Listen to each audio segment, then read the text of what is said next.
함께 말씀 보겠습니다.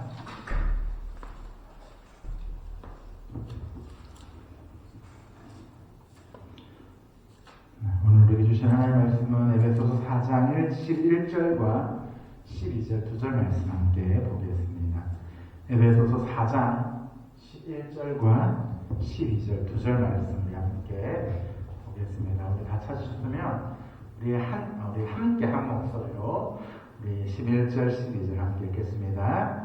그가 어떤 사람은 사도로, 어떤 사람은 선지자로, 어떤 사람은 복음 전하는 자로, 어떤 사람은 목사와 교사로 삼으셨으니 이는 성도를 온전하게 하여 봉사의 일을 하게 하며 그리스도의 몸을 세우려 하시리라. 아멘. 2022년을 돌아보면서 오늘 또 이렇게 추수감사주일을 보내며 하나님이 우리에게 베풀어 주셨던 그 많은 것들을 기억해 봅니다. 우리 2020년부터 코로나로 인하여 온전하게 드리지 못했던 그 예배가 이제 2022년 올해에는 또 하나님의 은혜 가운데 못했던 수련회를 가졌고 또 함께 모여 예배하며 또 식사의 교제를 나누며 또 하나님 앞에서 온전히 나아갈 수 있는 그 하나님의 은혜가 우리에게 있었음을 돌아보게 됩니다. 또 이렇게 1년 동안 하나님이 지켜주시고 하나님이 함께하여 주셔서 또 이 한 해를 마무리하며 오늘 또 추수감사주일로 또 오늘 또 총회로 또 하나님 앞에 나아갈 수 있게 되었습니다. 오늘 우리가 총회를 하기 전에 잠시 예배를 드리며 나아갈 때에 우리 공동체 가운데 어떤 말씀을 나눌까라는 고민들을 해보았습니다. 총회를 하는 것이 어떠한 하나님의 특별한 일꾼들을 꽂는 것인지 아니면 정말 이 총회를 통하여서 잠시 임원들이 세워지지만 임원들을 통하여서 또 하나님의 교회가 공동체가 함께 세워져 가는 것임을 오늘 한번 생각해 보기를 원합니다. 꼭 이때가 되면 총회 때가 되면 제가 기억하기로는 나는 고3이라서 아니면 나는 이제 취업을 준비해야 되고 졸업을 해야 돼서 임원이 될 수 없다라는 이런 핑계들을 되는 경우들을 봤습니다. 어떤 경우에는 내가 임원이 되었다고 대성통곡을 하고 우는 경우들도 봤습니다. 이 둘이 청년회를 세워가면서 총회를 통하여 세워지는 임원들이 과연 이 임원들만이 일을 하며 나아갈 것인가라는 고민들을 해봅니다. 사람은 태어나면서 또한 우리 공동체는 매일매일 성숙되어져 가는 공동체로 세워져야 합니다. 올해보다 내년이 더 성숙한 신앙인의 모습을 또한 공동체의 모습을 보이며 주님이 오시는 그날까지 성숙한 공동체로 나아가야 합니다. 그렇다면 우리가 성숙한 공동체를 세우기 위해 우리가 어떻게 해야 되는지 한번 고민해 볼 필요가 있는 것 같습니다.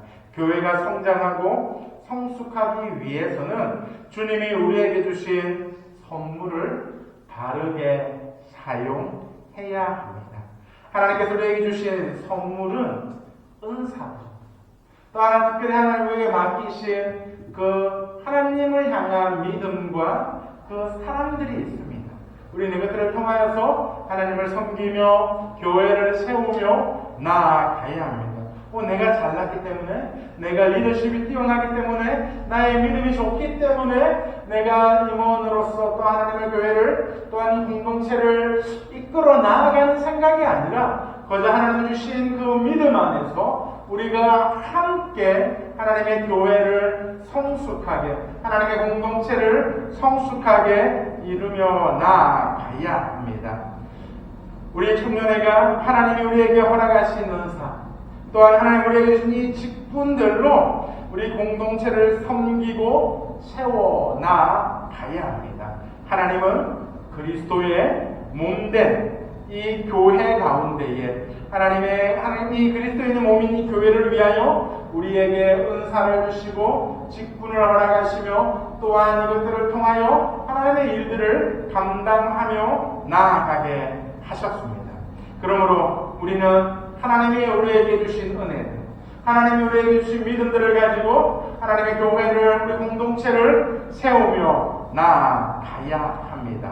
누가 임원이 되고, 누가 순장이 되고, 누가 회장이 되고 하는 것들이 중요한 것이 아니라 하나님을 향한 마음들을 가지고 하나님 앞에 겸손히 쓰며 하나님 주신 그 은사들로 감사함으로 섬기며 나아가야 합니다.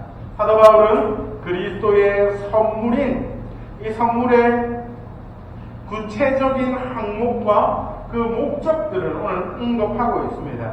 7절에서 보면 우리가 각 사람에게 그리스도의 선물의 분량대로 은혜를 주셨다라고 우리에게 말씀합니다. 이것을 바로 11절에서 이야기하고 있는 사도로, 선지자로, 복음을 전하는 자로, 목사와 교사로 삼으신 것입니다. 개역개정에는 그가 삼았다라고 말씀합니다. 하지만 헬라어 본문을 보면 그래서 내가 줬다는 겁니다. 그래서 내가 너희에게 주었다라는 겁니다. 하나님이 우리에게 주신 직분은 하나님의 교회를 세우며 하나님의 영광을 위하여 하나님이 우리에게 주신 것입니다.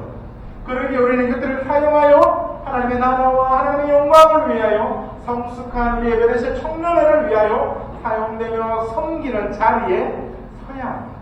이처럼 하나님께서 이런 직분들을 우리에게 주신 것, 이것은 바로 성도들을 온전하게 하기 위함입니다. 또한 이것은 하나님의 교회를 세우는 것이고 하나님의 교회를 세워나가는 것입니다. 온전하게라고 번역된 이 헬라어 단어는 인체의 골격과 관련되어져 사용되는 의향용어입니다. 바울은 직분의 목적이 바로 그리스도의 몸인 교회를 세우는 일인 것을 말하고 있습니다. 하나님이 우리에게 주신 이 직분들은 다른 것들이 아니라 그래 네가 청년부를 위하여 헌신하고 수고하고 땀 흘리라고 우리에게 허락하신 그런 것들이 아니라 하나님의 영광을 세우며 하나님의 몸된 교회를 위하여 헌신하며 나아가는 하나님이 우리에게 주신 그 믿음의 직분들을 온전히 감당하며 감사하며 나아가게 하신 것입니다. 그래 우리가 이 사실들을 분명히 깨닫고 또한 하나님이 우리에게 주신 이 선물임을 알고 우리는 나아가야 합니다. 우리가 받은 은사, 하나님 우리에게 허락하신 이 직분들, 이 모든 것들은 바로 우리 에베레셋 청년부를, 우리 공동체를 더욱더 성숙한 공동체로 세우기 위함입니다. 임원을 뽑는다는 것이 아니라 하나님께서 함께해 나아간다라는 것들을 기억하며 나아갑니다. 하나님의 이끌림을 받아 하나님의 인도하심을 따라 내년도를 함께 세워 나아간다라고 기억하시고 그리하여 하나님이 주시는 은혜와 하나님 주시는 선물과 믿음으로 더욱더 성숙한 공동체를 세워 나아가시기를 주님의 이름으로 축복합니다. 기도하겠습니다. 거룩하신 아버지 하나님에 감사합니다. 우리를 사랑하시고 우리와 함께하여 주시는 하나님이 한 해 동안 우리를 지켜주셨고 은혜를 베풀어 주셔서 하나님을 바라보며 나아갈 수 있는 하나님 귀한 은혜들을 허락하시며 하나님 감사합니다. 아버지 하나님 오늘 우리가 하나님 우리에게 맡기신 직분 하나님 이것이 우리가 어제 하나님의 교회를 더욱 성숙하게 하며 하나님의 공동체를 더욱 성숙하게 하며 나아가는 것임을 믿습니다. 하나님 우리와 함께하여 주시고 오늘 총회 가운데서도 하나님 은혜를 내려주셔서 감사를 드리며 살아계신 예수님의 이름으로 기도드립니다.